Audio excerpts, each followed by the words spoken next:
கடந்த 2022ஆம் ஆண்டு சிவகார்த்திகேயன் நடிப்பில் வெளிவந்த டான் படம் மூலியமா இயக்குனராக அறிமுகமானவர் தான் சிபி சக்கரவர்த்தி. இந்த படம் ஒரு மிகப்பெரிய வசூல் சாதனை படைச்சிச்சு. ஸோ இந்த வெற்றிக்கு அப்புறம் சிபி சக்கரவர்த்தி அவர்கள் அடுத்ததாக சூப்பர் ஸ்டார் ரஜினியை வச்சு ஒரு படம் எடுக்க போறாரு அப்படின்னு செய்தி வந்துச்சு. ஆனால் அது ஒரு சில காரணங்களால அது நடக்கலை. அடுத்து இவர் பார்த்தீங்கன்னா மீண்டும் சிவகார்த்திகேயனை வச்சு ஒரு படம் எடுக்க போறாரு அப்படின்னு சமீப காலமாக செய்திகள் எல்லாமே வந்துச்சு. தற்போது அந்த படத்தில் இருந்து தற்போது சிபி சக்கரவர்த்தி அவர்கள் வெளியே வந்துட்டாரு அப்படின்னு சொல்றாங்க. ஸோ இதனை அடுத்து சிபி சக்கரவர்த்தி அடுத்ததாக யாரை வச்சு படம் பண்ண போறாரு அப்படிங்கிற செய்தி மீண்டும் பார்த்தீங்கன்னா ஒரு புதிய செய்தியாக வந்திருக்கு. அதாவது தெலுங்குல ஒரு மிகப்பெரிய நடிகராக இருக்கிற நானியை வச்சு அடுத்த படத்தை அவர் இயக்க போறாரு அப்படிங்கிற நியூஸ் வந்து இருக்கு.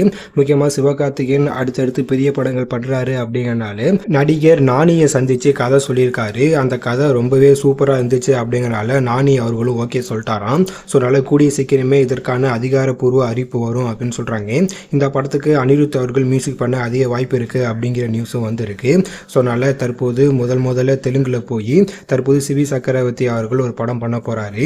இந்த கதை பார்த்தீங்கன்னா சிவகார்த்திகேயன் அவர்களுக்கு சொன்ன கதை தான் அப்படின்னு சொல்கிறாங்க. ஸோ அஃபீஷியல் அனௌன்ஸ்மெண்ட் கூடிய சீக்கிரம் வரும்னு சொல்கிறாங்க. இதை பற்றி நீங்கள் என்ன நினைக்கிறீங்க அப்படின்னு கீழே கமெண்ட்ல சொல்லுங்கள். இது போன்ற வீடியோக்கள் எல்லாமே தெரிஞ்சுக்க மறக்காம சேனலை சப்ஸ்கிரைப் பண்ணுங்கள். தேங்க்யூ.